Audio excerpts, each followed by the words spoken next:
first time. Medyo nahihirapan pa ng konti kasi hindi pa kabisado yung track. So baka mamaya-maya ka.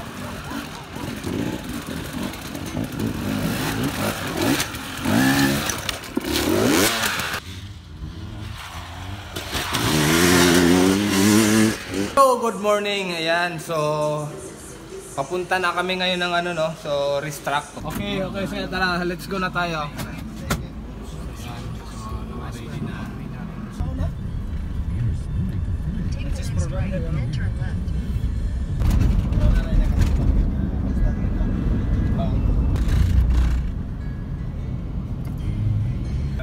Northwest. In 100 meters, make a U-turn.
May tawag. Bawal tawagan kay Permiro. Ano daw ya? Bawal tabangan si First time. So ayan, ito yung pinakauna namin na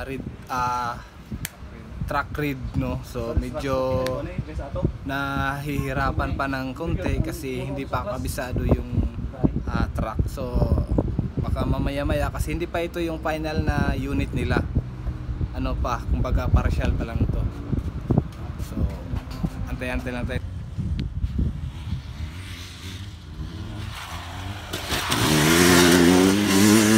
Relax muna tayo kasi magtanghalian muna kami, no.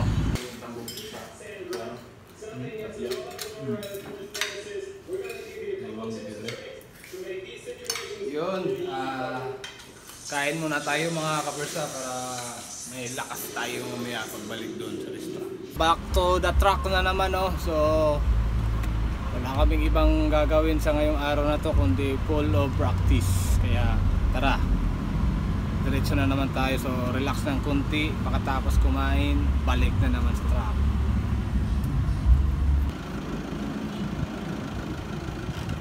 So ayan, nakabalik na kami sa racetrack, no. So yung nakikita namin is nandyan na yung mga unit. So tingnan natin, tara. Di ba? Kayaw.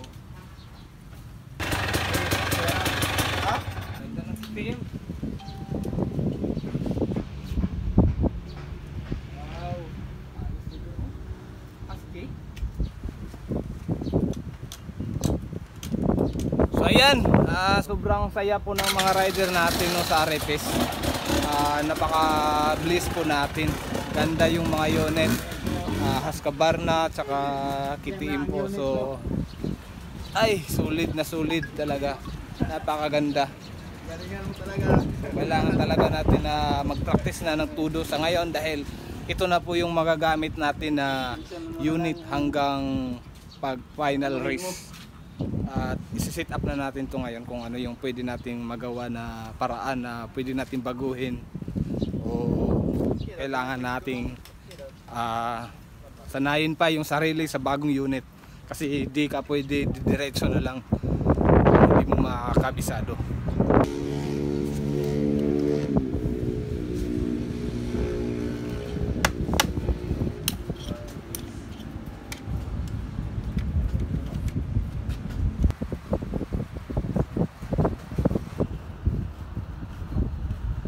Ayaw mo start. Ay, so,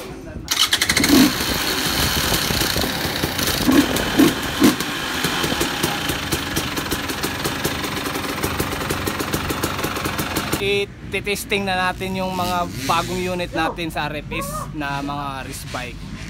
Dalawang Husky tsaka isang KTM po.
Pag attack dun sa ramp, dapat ang load mo sa baba.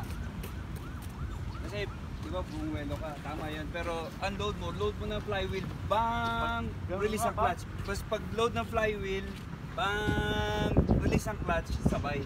Kasi pag dito ka nag-power, pag wheelie talaga siya sagad. So, pagbaba mo sa obstacle, tama yung kanina.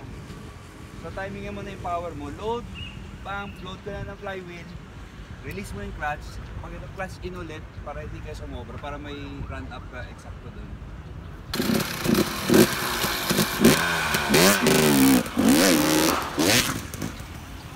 Ang mag-drive ng bike papunta doon, yung iniwan mong load. So, pag bitaw mo ng clutch, bitaw ka ng throttle, ang maghatid ng bike, yung load. Yung pinakalas na lang, kumbaga. Yung load niya.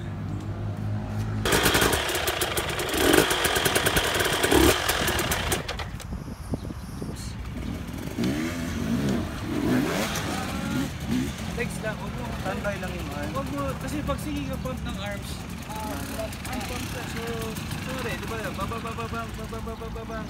Load ka na, load. Naka-clutch in sa konti. Tingnan mo, walang arms ha? Walang arms, legs lang. Legs lang. Kasi pag sinapay mo, ganun ka, arms po, kadaming obstacle, hindi ka pa makataas one lap, arm pump ka lang.